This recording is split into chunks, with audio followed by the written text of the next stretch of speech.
What is it about Uncut Gems that makes everyone so stressed out? The feeling it evokes is like the feeling you get when you drink too much coffee, where you're not more awake, but your heart is just pounding through your chest. It's an edge-of-your-seat thriller. A film too anxiety-inducing to handle, yet you can't look away from it.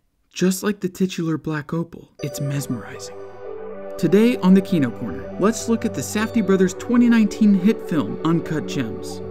And we'll start with the technical aspects. The way the film is made contributes significantly to its mood. The Safdie brothers famously operate with a more run-and-gun, or on-the-street approach to filmmaking. They blend their fictional movies with the reality of the locations in which they shoot. Non-professional actors portray many of the characters in the film. For example, the Bronsteins are real brothers who work in the Diamond District. The Safdies litter the film with real people that they either knew or they found while scouting locations for the film. We don't know who these people are. We don't have any previous knowledge of them, so we can't fall back on pigeonholing these side characters as typecasted actors. We have to immerse ourselves in the world. The Safdies made a comment that they found a character and then they wrote to that character. So they weren't having these non-actors act as people they weren't. They were, for lack of a better way of saying it, being themselves within the story. There isn't a better example of this than the casting of Kevin Garnett. Once the Safdies settled on Uncut Gems taking place in 2012, they faced a huge hurdle in casting a basketball player who not only played 3 games in succession in New England, but had 2 amazing games and 1 bad game. For the story's sake. Why New England? Well, because they had to justify this person visiting Howard Ratner's shop in New York. These limitations shrunk the pool of potential candidates considerably. They could have just casted an athlete who was already working in films and make up 3 fictional games for the purpose of the story. But when do the Safdies work like everyone else? They wanted or needed this film to be grounded in reality. They knew that incorporating real basketball matches would cement the film in the minds of the viewers as something that actually happened, rather than as a fictional story set in the past. And so, with whoever they ended up choosing, they would have to write the character to fit that athlete's real-life personality, or at least their celebrity persona. Garnett wowed the Safdies with his intensity, his superstitious nature, and his ability to tell stories. The brothers said that they knew he would be a great actor by the way he told stories, so they had no doubt in their mind that he was their pick. But even the professional actors don't stand out as actors in the film. They exist within the world just as much as the non-actors. Idina Menzel is not Elsa. She is Mrs. Ratner. At no point was I thinking about Get Out when Lakeith Stanfield was on screen. And if we're going to talk about professional actors, we have to talk about Adam Sandler. His performance as Howard Ratner is simply amazing. You know how I said the other actors all exist in this world? Well, Adam Sandler is this world.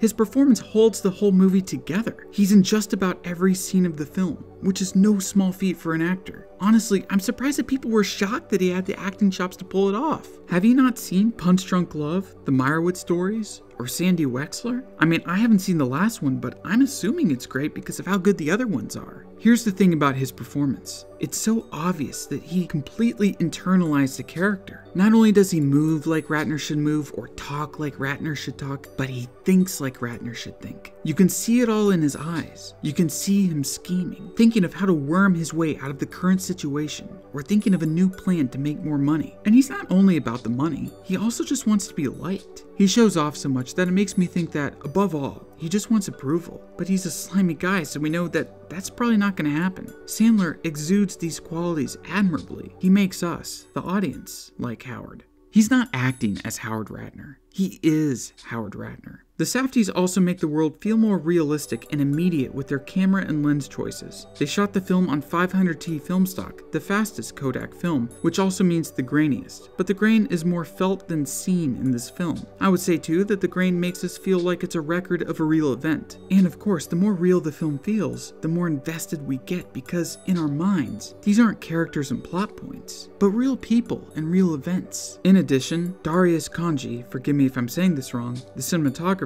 used anamorphic lenses to better suit the faces. But here's the interesting thing. The Safdies like to use longer lenses so that the camera rig won't be in the actors' faces. They can stay a distance away so the actor feels more like they're in the world than they are in a film set. Using longer lenses, though, adds a bit more sway to the screen, which really adds to the realistic feeling of the movie. It also makes it a bit harder to focus, but they used a cutting-edge device called the Light Ranger 2 to help focus on moving subjects from a distance. I'll leave a link to an article about it in the description. And because the Safdies don't use T-marks like almost every other movie, they let their actors move freely. The camera is constantly moving, trying to keep up with the actors on screen. It gives us this feeling of being with Howard. We are there with him as he manically runs around New York. But as we all know, film is an audio-visual medium, and the oral aspects of the film add to the anxiety almost more than the visual ones. It's a cacophony. People talk over each other, and multiple conversations happen at the same time. Just because you're a big guy. That's what we're here. Okay. See what y'all got in here, man. Who would win in a fight, Ben Wallace or Tony Allen? This film is anything but quiet. Also, the eclectic and quite fantastic soundtrack, composed by Daniel Lopatin, adds an emotional intensity to the film. It paces the film and, I think, informs us of Ratner's current state of mind, oscillating between calm and energetic. But if you're like me, you were feeling pretty high-strung even if the music was calm. So now that we have the technical side of things out of the way, let's look at how the story progresses in such a way that keeps a constant forward momentum. Howard isn't trying to solve one problem, he's trying to solve a multitude of problems. For one, he's got to pay back his brother-in-law the $100,000, and he plans on doing so by betting big and by selling the Black Opal for $1 million.